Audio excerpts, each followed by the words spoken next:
Хочу давать совет пока действующему президенту Зеленскому, пока он не стал экс-президентом Украины.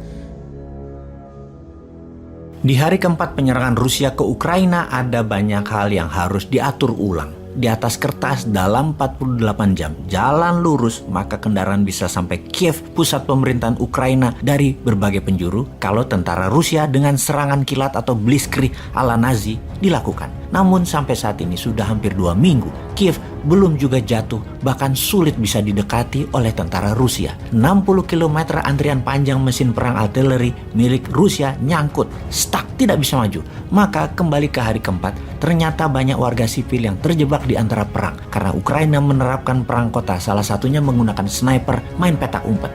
Rusia di dalam penginvasian tentunya tidak ingin adanya kemarahan warga sipil karena akan sulit mengelolanya nanti ketika pemimpin boneka diletakkan sebagai presiden Ukraina menggantikan Volodymyr Zelensky. Maka diturunkanlah tentara Chechnya, sebuah wilayah Federasi Rusia yang dianeksasi tahun 1994 tersebut, yang tentaranya patuh pada Moskow, sangat terlatih dan loyal. Apa yang dilakukan Putin untuk menarik rakyat dengan pasukan Chechnya tersebut? Ada 12.000 tentara Chechnya di bawah pimpinan Ramzan Kadyrov yang masuk ke Ukraina atas perintah Putin.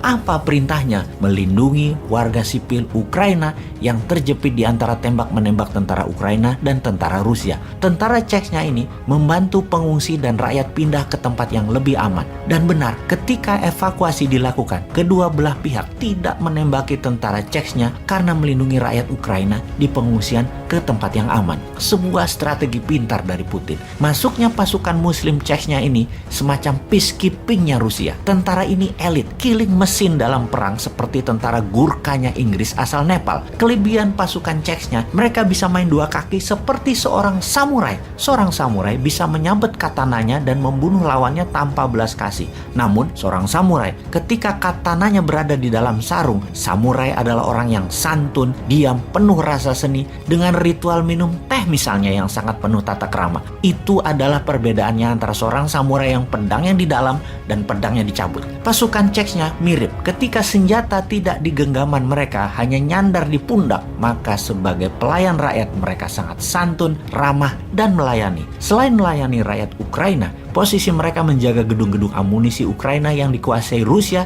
sebagai base camp. Namun tetap tugas utamanya melindungi sivilian. Lalu kita semua tahu bahwa missionaries, tentara swasta sebanyak 16.000 orang lebih sudah masuk ke Ukraina, membantu 500.000 tentara dan polisi Ukraina, ditambah warga sipil yang dipersenjatai armor perang lebih dari 100.000 orang. Tentara Rusia masuk dengan 200.000 tentara, sementara 30%-nya mengurusi logistik. Secara jumlah sungguhnya mereka outnumber atau kalah jumlah dengan tentara Ukraina dan pejuang Ukraina. Dan ini terlihat strategi Rusia mulai melakukan. Karena hal ini terlihat strategi Rusia berubah, mulai melakukan strategi bumi hangus. Ukraina semakin lama tidak tunduk dengan Rusia, Ukraina disiriahkan, diratakan. Strategi Ukraina yang melakukan serangan satuan insurgency style of war tidak bisa tidak dilawan insurgency. Sniper dilawan sniper, gerilya dilawan gerilya. Dengan itu, setelah pasukan Chechnya masuk di hari keempat perang, maka di hari ke-10 pasukan gerilya kota, tentara Suriah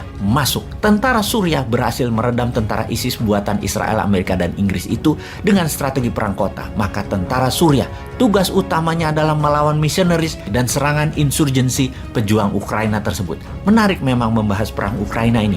Strategi Putin menggunakan pasukan Chechnya terbukti efektif mengambil hati masyarakat Ukraina, dan strategi perang gerilya kota, sniper lawan sniper, disiapkan pasukan Suriah yang juga kategorinya adalah pasukan bayaran missionaries. Siapapun pemenangnya di perang Ukraina ini saat ini belum bisa terlihat. Yang pasti perang ini akan panjang. Yang pasti kalau panjang, sanksi ekonomi terhadap Rusia akan berdampak. Sebagaimana kita ketahui, dunia sudah kecanduan fosil oil atau minyak bumi. 3 besar produsen dan pemilik cadangan minyak bumi terbesar adalah Amerika, Rusia, dan Arab Saudi. 60% Eropa Barat bergantung pada Rusia. Dan ketika Rusia mengurangi produksi untuk menyuplai Eropa Barat, siap-siap chaos dunia Barat. Perang dunia ketiga kah akhirnya?